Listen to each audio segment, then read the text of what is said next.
नमस्कार. तर इंद्रायणी या मालिकेच्या आजच्या भागात आपण पाहणार आहोत की अदू इंदूला म्हणत असतो की इंदू, आता तुझ्या शंकेचं समाधान व्हायला काही हरकत नाही. स्वतः पोलीससुद्धा म्हणालेत की गोपाळदादाने आत्महत्या केली. तेव्हा इंदू रागाने म्हणते की आपला गोपाळ आत्महत्या करणारा नव्हता. हे ऐकून अदू खूप चिडतो आणि म्हणतो की तेच, पुन्हा तेच. अगं इंदू, पोलीस खोटं बोलतायत का? पोस्टमॉर्टमचे जे रिपोर्ट आहेत ते खोटं सांगतायत का? आणि तुला त्यांच्यापेक्षा जास्त कळतं का? यावर इंदू म्हणते की मला माझी माणसं सगळ्यांपेक्षा जास्त कळतात, बस. तेव्हा अदू म्हणतो की बस इंदू, मला ना तुझ्यासोबत वाद घालायचाच नाही, कंटाळा आलाय आता. तेव्हा इंदू म्हणते की अरे अदू, तुला कळत कसं नाही आहे? मी खोटं बोलते असं वाटतंय का तुला? तेव्हा अदू म्हणतो की हो, खोटं बोलतेस तू. गोपाळदादाने आत्महत्या केली आणि हे सिद्ध झालंय. आणि इंदू, तू श्रीकलावर जे काही नाही ते आरोप लावलेत ना, जो त्रास दिलाय ना तिला, त्यासाठी तू तिची माफी मागायला पाहिजे. तेव्हा हे ऐकून इंदूला खूप राग येतो आणि म्हणते की माफी त्या पापिणीची? कशासाठी? आपल्या गोपाळला मारलं म्हणून? तेव्हा हे ऐकून अदू म्हणतो की नाही इंदू, तुझ्याशी बोलण्यात ना काहीच अर्थ नाही राहिला आता. असं म्हणून तो तिथून जायला लागतो. तेव्हा इंदू त्याला म्हणते की अदू, अरे समजून घे ना मला. तेव्हा अदू रागाने म्हणतो की काय समजून घेऊ? तेव्हा आता इंदू म्हणते की हेच की त्या श्रीकलाकडे विद्या आहे आणि ती विद्या वापरून ती लोकांची मती गुंग करते. तेव्हा अदू म्हणतो की तू काय बोलतेस हे तुला तरी कळतंय का? यावर आता इंदू म्हणते की सगळं कळतंय मला, म्हणूनच बोलते. तिने या विद्येचा प्रयोग मोठ्या बाईंवर पण केला होता. मी तिथे पोहोचले म्हणून बरं झालं, नाहीतर गोपाळच्या आधी मोठ्या बाईंनी आत्महत्या केली असा रिपोर्ट आला असता. हे ऐकून अदू खूप शॉक होतो आणि म्हणतो की अगं इंदू, काय बोलतेस हे तू? तेव्हा इंदू म्हणते की खरं आहे ना, तेच बोलते मी अदू. यावर अदू म्हणतो की बरं ठीक आहे, तू खरं बोलतेस ना? मग जेव्हा सगळे होते तेव्हा तू आणि आईने हे सगळ्यांसमोर का नाही सांगितलं? यावर इंदू म्हणते की कारण तू आत्ता माझ्यावर विश्वास ठेवत नाही ना, तसंच तेव्हाही कोणीही माझ्यावर विश्वास नसता ठेवला. यावर अदू म्हणतो की अगं इंदू, विश्वास ठेवण्यासारखी गोष्ट असेल ना तेव्हाच विश्वास ठेवीन ना मी.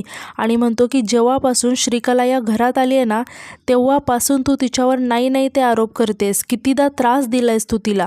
पण एवढं लक्षात घे इंदू, तू जेव्हा पण तिच्यावर आरोप लावलेस ना, तेव्हा ते सगळे आरोप खोटे सिद्ध झालेत. तेव्हा इंदू म्हणते की म्हणून ती निर्दोष आहे असं सिद्ध नाही होत. यावर अदू म्हणतो की याला काय अर्थ आहे इंदू? तेव्हा इंदू म्हणते की खूप अर्थ आहे, पण तू ते समजून घेत नाहीयेस. दिग्रजकरांच्या घराला उद्ध्वस्त करायला आली आहे ती, वाटलंच तर मोठ्या बाईंना. असं म्हणत असतानाच अदू खूप रागाने इंदूवरती जोरात ओरडतो आणि तिला म्हणतो की चूप, एक शब्द पण बोलू नकोस. आणि तो म्हणतो की आईला सुद्धा तू फूस लावलीस हे कळतंय मला. इंदू, तुझ्यात थोडीशी तरी माणुसकी शिल्लक आहे का गं? अगं त्या श्रीकलावर दुःखाचा डोंगर कोसळलाय. नवरा गेलाय अगं तिचा, विधवा झाली आहे ती, तिच्या पोटात बाळ आहे. आणि अशा परिस्थितीत सुद्धा तिच्यावर असे आरोप लावताना लाज नाही वाटत का गं तुला इंदू? खूप चुकीचं वागतेस तू इंदू, आणि ही चूक मी खपवून घेणार नाही, कधीच नाही. असं म्हणून तो रागातच इंदूचं काही न ऐकता तिथून निघून जातो. तेव्हा अदूचं हे सगळं बोलणं ऐकून इंदूला खूपच वाईट वाटलेलं असतं. तर आता यानंतर आपण पाहतो की श्रीकला कुठेतरी जायला निघालेली असते. तेव्हाच नारायणी श्रीकलाला आवाज देते आणि म्हणते की थांब श्रीकला. तेव्हा श्रीकला खूप घाबरते आणि नारायणीकडे बघायला लागते. तेव्हा नारायणी श्रीकलाला विचारते की श्रीकला, तू आता कुठे निघालीस? यावर श्रीकला सांगते की ताई, ते मी ना मेडिकलमध्ये औषध आणायला चालले होते. तेव्हा नारायणी म्हणते की अशा अवस्थेत तुला कुठेही जायची गरज नाही आहे, घरात इतकी लोकं आहेत, कुणी पण आणेल. यावर श्रीकला म्हणते की नाही, नको, माझी कामं प्लीज मलाच करू दे ताई. तेव्हा नारायणी म्हणते की अगं, तूच घरात सगळ्यांची मदत करतेस, तुझं एक काम करायला काय हरकत आहे? यावर श्रीकला म्हणते की ताई, खरंच नको प्लीज. असं म्हणून ती परत जायला लागते. तेव्हा आता व्यंकू महाराजसुद्धा तिथे येतात आणि श्रीकलाला आवाज देतात. आता मात्र श्रीकला खूपच चिडते आणि पण नाटकी आव्हानच साधाभोळा चेहरा करून आता ती व्यंकू महाराजांकडे बघायला लागते. आता व्यंकू महाराज तिला विचारतात की काय गं, कुठे निघालीस? यावर नारायणी सांगते की काका बघा ना, एवढ्या उन्हात एकटीच निघाली आहे. तेव्हा श्रीकला व्यंकू महाराजांना सांगते की बाबा, मी ना मेडिकलमधून औषधं आणायला चालले. तेव्हा व्यंकू महाराज म्हणतात की अगं, पण यासाठी तू कशाला जायला पाहिजे? तू नको असं एकटीने बाहेर पडत जाऊ, आणि या बाबतीत तुझं कोणीही ऐकणार नाही आहे. असं या अवस्थेत तू विश्रांती घे, जा तू खोली जाऊन आराम कर, मी घेऊन येतो. तेव्हा हे ऐकून श्रीकलाला खूपच राग आलेला असतो आणि ती मनातच म्हणते की हे तर कैदच करतायत घरात मला. गरोदरपणाचं कारण सांगून ना मीच माझ्या पायावर धोंडा मारून घेतलाय. तितक्यात आता श्रीकलाचा फोन वाजायला लागतो. तेव्हा श्रीकला फोनकडे बघून खूप घाबरून जाते आणि नारायणी आणि आणि व्यंकू महाराजांकडे बघायला लागते आणि ती हळूच फोन कट करते आणि नारायणीला म्हणते की नारायणी ताई, मी तुम्हाला औषधांची नावं मेसेज करते, तुम्ही प्लीज घेऊन याल. तेव्हा नारायणी म्हणते की हो हो मी घेऊन येते. आता श्रीकलाचा फोन इकडे लगातार वाजत असतो आणि श्रीकला तो फोन काही उचलत नाही. हे बघून आता व्यंकू महाराजांना आणि नारायणीला थोडंसं आश्चर्य वाटतं आणि ते एकमेकांकडे बघायला लागतात. आता व्यंकू महाराज श्रीकलाला म्हणतात की अगं तू एकटी घराबाहेर जाऊ नकोस असं म्हणालो मी, फोनवर बोलू नकोस असं नाही म्हणालो, घे फोन उचल, बाबांचा फोन असेल, काळजीत पडतील ते. तेव्हा श्रीकला आता घाबरतच फोन उचलते आणि व्यंकू महाराजांना म्हणते की मी तिकडे जाऊन बोलू का. तेव्हा व्यंकू महाराज श्रीकलाला हो म्हणतात. तेव्हा श्रीकला फोनवरती बोलायला लागते आणि म्हणते की हॅलो आजी, अगं मला नाही जमलं घरी यायला. आणि ती बोलत बोलत आता तिच्या खोलीत जाते. तेव्हा आता व्यंकू महाराज नारायणीला म्हणतात की विठुराया तरी किती परीक्षा पाहणार आहे या पोरीची कुणास ठाऊक. आता नारायणीसुद्धा खूप इमोशनल होते आणि म्हणते की काका, तिच्या या अवस्थेत आता गोपाळ हवा होता ना. आता श्रीकला इकडे तिच्या खोलीत येते आणि रागातच म्हणायला लागते की बोला काय बोलायचं आहे. इकडे आता फोनवरती पोपटराव असतो आणि तो श्रीकलावरती चिडत म्हणतो की आजी आजी काय करतेस गं, आम्ही आहोत पोपटराव लांडगे. तेव्हा श्रीकला म्हणते की हां ते माहिती आहे मला की तुम्हीच फोन करत होता, हे माहिती आहे. तेव्हा पोपटराव म्हणतो की मग आजी आजी काय करते, आजी वाटतो का मी तुला. तेव्हा श्रीकला म्हणते की अहो बाबा, माझ्यासमोर तो व्यंकू आणि नारायणी उभे होत्या ना आणि म्हणूनच मी फोन कट करत होते, तर तुम्हाला कळत नाही का सारखा फोन करत होता तुम्ही मला. तेव्हा पोपटराव म्हणतो की काय करतं अगं, इकडे येणार होतीस ना तू. तेव्हा श्रीकला म्हणते की हो हो येणार होते, पण गरोदरपणाचं नाटक ना आता माझ्या अंगाशी यायला लागलं आहे ना. अहो हे लोक ना बाहेरच जाऊ देत नाही आहेत मला घराच्या. तेव्हा पोपटराव म्हणतो की अरे मग भेटायचं कसं आपण. तेव्हा श्रीकला म्हणते की मला ते नाही माहिती आहे, मी जरा विचार करते आणि सांगते परत. आणि ती रागातच फोन ठेवून देते. तर दुसरीकडे पोपटराव आता पैशांचा बंडल टेबलवर ठेवतो आणि म्हणतो की काम चोख तर पैसे रोख, हे आपलं असंच आहे, आम्ही कुणाचाही हिशोब बाकी नाही ठेवत. आता समोर तोच इन्स्पेक्टर असतो जो गोपाळच्या केसमध्ये इन्व्हेस्टिगेशन करत असतो. आता हा पोपटरावचाच माणूस असतो. आता तो इन्स्पेक्टर पोपटरावला म्हणतो की मला अजून पैसे पाहिजेत आणि हजाराने लाखोंच्या केस मॅनेज नाही होता पोपटराव. यावर पोपटराव म्हणतो की आता एवढंच घे आणि कितीही हाव, माणुसकी नावाची काही गोष्ट आहे की नाही. तेव्हा तो इन्स्पेक्टर म्हणतो की माणूस मारणाऱ्याने माणुसकीच्या गोष्टी करू नये पोपटराव. यावर आता पोपटराव खूप चिडतो आणि म्हणतो की ए पिंट्या. तेव्हा तो इन्स्पेक्टर म्हणतो की इन्स्पेक्टर गुलाब भोसले, पोझिशन बघून बोलायचं पोपटराव, अख्खाचा अख्खा पोस्टमॉर्टम रिपोर्ट मॅनेज केला आहे मी.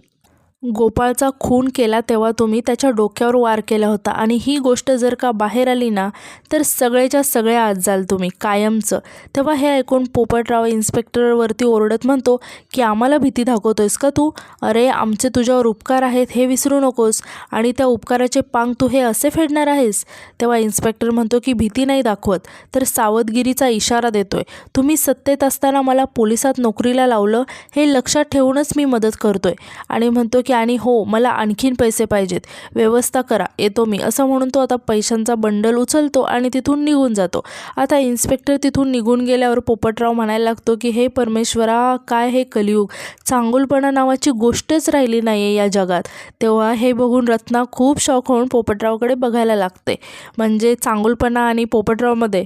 आता पोपटराव पुढे म्हणतो की सगळे एक जात हावरे निघाले सगळे. यावर रत्ना म्हणते की हो नाही तर काय, पण आता पुढे काय करायचं आहे. यावर आता पोपटराव म्हणतो की काय करायचं आहे, अरे त्या श्रीकलाला सांग की अजून पैसे मॅनेज कर. हा इन्स्पेक्टर अजून तोंड मोठं करतो. यावर रत्ना काहीच उत्तर देत नाही. तेव्हा पोपटराव म्हणतो की रत्ना काय सांगितलं तुला, जाऊन सांग त्या श्रीकलाला. तेव्हा रत्ना म्हणते की ऐकलं मी, पण आज नको, आज त्या गोपाळचा अंत्यसंस्कार आहेत, तिच्या बाजूला लोक असतील ना, त्यामुळे आत्ता नको. तर दुसरीकडे आपण पाहतो की व्यंकू महाराज विठुरायाच्या मंदिरात आलेले असतात आणि ते विठुरायासमोर हात जोडून उभे असतात आणि विठुरायाला म्हणतात की नियती नियती म्हणतात ती म्हणजे हीच का रे विठुराया. अरे ज्याच्या खांद्यावरून मी माझा शेवटचा प्रवास करायचा, तर आज स्वतःच्या एकुलत्या एका पोराच्या चितेला या हाताने अग्नी द्यावा लागला मला. माझ्याशी काही न बोलता न सांगता गोपाळ मला सोडून कायमचा निघून गेला रे. मान्य आहे की आमच्यामध्ये कधीही संवाद नव्हता, गोपाळच्या मनात माझ्याविषयी कुठली तरी अडी होती कायमच, पण विठुराया गेल्या काही दिवसात असं वाटायला लागलं होतं की ही गाठ हळूहळू का होईना सुटते. कधीतरी गोपाळ मला मनापासून बाबा अशी हाक मारेल, त्याच्या मनातलं मनसोक्त बसून मला सांगेल. पण आता ती अशासुद्धा कधीच असं म्हणून ते खूप रडायला लागतात आणि म्हणतात की गोपाळच्या मनात काय चाललंय हे एकदा तो स्वतःच्या बापाशी बोलला असताना तर कदाचित एवढं टोकाचं पाऊल उचललं नसतं माझ्या मुलानं. असं इतकं काय त्याच्या मनामध्ये चालू होतं की हे त्याने असं टोकाचं पाऊल उचलावं. सगळ्या जगाला ज्ञान आणि अक्कल शिकवणारा मी माझ्या पोराच्या बाबतीत मात्र कमी पडलो. त्याच्या बाबतीत कायम गणितं चुकली माझी, अपयशी ठरलो. आणि विठुरायाला म्हणतात की विठुराया, मला आता असं वाटतंय की मी आपण होऊन गोपाळला समोर जाऊन विचारायला हवं होतं की बाळा कसा आहेस तू, पण मी नाही करू शकलो. मला त्याला हे सांगायला हवं होतं की परिस्थिती कितीही वाईट असू देत, विचार कितीही नकारात्मक असू देत, पण कुठल्याही समस्येवरचा आत्महत्या हे उत्तर नाही आहे. आणि ते खूपच रडत असतात आणि विठुरायाला म्हणतात की कधीही न संपणारे भोग माझ्या पदरात बांधलेच रे तू. नजरेसमोर माझा एकुलता एक तरणाताठा मुलगा हा असा आम्हाला सगळ्यांना सोडून गेला. ही जखम कायम भळबळत राहील विठुराया आणि ती आता कधीही बरी नाही होणार. परिस्थिती कितीही वाईट असली ना तरी आत्महत्या करणे हे उत्तर नाही आहे रे. गोपाळ चुकलास तू. आता हे सगळं इंदूने ऐकलेलं असतं आणि तिला खूपच वाईट वाटतं. पण ती वेंकू महाराजांना काहीही न बोलता स्वतःच्या मनातच म्हणते की नाही महाराज, आपला गोपाळ आत्महत्या करणारा नव्हता. लोकांना जीवदान देणारा स्वतःचा जीव कसा काय घेऊ शकतो? तो इतका कमकुवत मनाचा नव्हता. बुद्धीच्या जोरावर अडचणी सोडवणारा लढवय्या होता तो. आणि ती विठुरायाला म्हणते की विठुराया, ही परीक्षा फक्त एका बापाची नाही आहे, फक्त एका मैत्रिणीची नाही आहे, तर ती तुझीसुद्धा आहे. हा दोष तुझ्या माथीसुद्धा आहे. आता गोपाळच्या मृत्यूचं सत्य सगळ्यांसमोर आणावंच लागेल आणि ही फक्त आमचीच नाही आहे तर तुझीसुद्धा जबाबदारी आहे विठुराया. तर यानंतर आता रात्री आपण पाहतो की वेंकू महाराज अंताजींच्या फोटोकडे आणि गोपाळच्या फोटोकडे बघत उभे असतात. आता त्यांना गोपाळच्या फोटोकडे बघून गोपाळसोबतचे म्हणजे त्याच्या लहानपणापासूनचे सगळे क्षण, सगळ्या आठवणी आठवायला लागतात आणि हे सगळं आठवून त्यांना खूप वाईट वाटत असतं. तर आता तितक्यात तिथे श्रीकला येते आणि वेंकू महाराजांना असं गोपाळच्या फोटोकडे पाहताना बघून ती खूप खुश होऊन हसायला लागते आणि परत वेंकू महाराजांजवळ एक नाटक करत डोळ्यामध्ये पाणी आणत त्यांना म्हणते की बाबा. तेव्हा श्रीकलाचा आवाज ऐकून वेंकू महाराज तिच्याकडे बघायला लागतात. आता श्रीकला म्हणते की गोपाळ असा का सोडून गेला असेल हो आपल्याला? त्याने इतकं टोकाचं पाऊल का उचललं असेल? या सगळ्यात माझी काही चूक झाली का? तेव्हा हे ऐकून वेंकू महाराज श्रीकलाला म्हणतात की असा विचारसुद्धा करू नकोस तू. यावर श्रीकला म्हणते कितीही बोललं ना तरीही परत परत तोच विचार माझ्या मनात येतोय की का त्याने आत्महत्या केली, का तो आपल्याला सोडून गेला? सांगा ना बाबा, काय कारण होतं? यावर वेंकू महाराज श्रीकलाला म्हणतात की मी काय सांगणार बाळा तुला? या प्रश्नाचा विचार करता करता डोकं फुटून गेले माझं. माझ्याकडेच उत्तर नाही आहे, याचा मी काय बोलणार? यावर आता श्रीकला म्हणते की काय करू मी आता? गोपाळशिवाय कशी जगू मी? आमचा संसार अर्ध्यावरती सोडून गेला हो गोपाळ. मी का राहू? आणि म्हणते की नाही, आता जे गोपाळने केलं ना तेच मी सुद्धा. तेव्हा वेंकू महाराज श्रीकलाला थांबवतात आणि म्हणतात की श्रीकला, चुकीचा विचार करतेस. याने कुठलेही प्रश्न सुटत नाहीत कधीच. हे बघ, गोपाळचा अंश तुझ्या पोटात वाढतोय. आता तुला त्याची काळजी घ्यायची आहे. भविष्यासाठी तुला नीट जगावंच लागेल, धीर धरावा लागेल. तेव्हा श्रीकला वेंकू महाराजांच्या खांद्यावरती डोकं ठेवून खूप रडायला लागते. आणि आता हे सगळं इंदूने बघितलेलं असतं आणि श्रीकलाचं हे नाटक बघून इंदूला खूपच राग आलेला असतो. आता ती मनातच म्हणते की या श्रीकलेचं नाटक आणि हिचा खरा चेहरा लवकरच सगळ्यांसमोर आणणार मी, असं म्हणून ती खूप रागाने श्रीकलाकडे बघत असते. आणि आजचा एपिसोड इथे संपतो. तर उद्याच्या एपिसोडमध्ये आपण असं पाहणार आहोत की कोर्टामध्ये करिश्माच्या केसची हिअरिंग असते. आता इंदू त्या आय विटनेस म्हणजेच मिटकरला म्हणते की आपण कुणाच्या घरी भेटायला जातो तेव्हा दरवाजातूनच शिरतो ना, हे खिडकीतून शिरत होते. तेव्हा तो मिटकर म्हणतो की अहो मॅडम, मी दारातूनच जात होतो. तेव्हा इंदू त्यांना म्हणते की मग तुम्हाला खूनसुद्धा दारातूनच दिसायला पाहिजे ना, खिडकीतून नाही. हे ऐकून तो मिटकर खूप घाबरतो. आता यावर इंदू म्हणते की तुम्ही या कोर्टात आल्यापासून जे काही बोललात ना ते साफ खोटं बोललात. आणि म्हणते की माझ्याकडे पुरावासुद्धा आहे तसा. तेव्हा तो मिटकर खूप घाबरून जातो. तर यानंतर आपण पाहतो की इन्स्पेक्टरने श्रीकलाला फोन केलेला असतो आणि आता तो श्रीकलाला सांगतो की तुमचा तो आय विटनेस उघडा पडला आहे, तो मिटकर तुमचं नावसुद्धा घेऊ शकतो. हे ऐकता श्रीकलाच्या पायाखालची जमीन सरकते आणि ती खूप घाबरून जाते.